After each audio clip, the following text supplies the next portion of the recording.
Every time you resist a food craving and replace it with a healthier food, you are one step closer to the health, to the weight, and to the happiness that you want.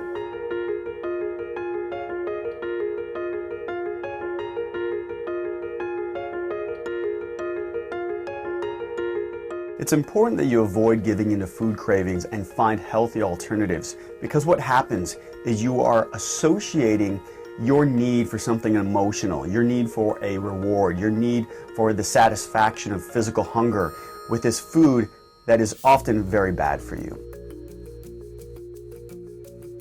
When that happens, it becomes a response. It becomes something that you tend to do more and more every time you do it.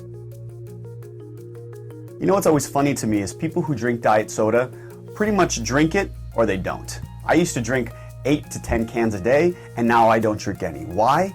Because I do not give in to my food cravings, but instead I find healthier alternatives and healthy cheats. This helps me to create these other conditioned reward patterns so that I reach for something like coffee with a little skim milk, and that is my reward for myself.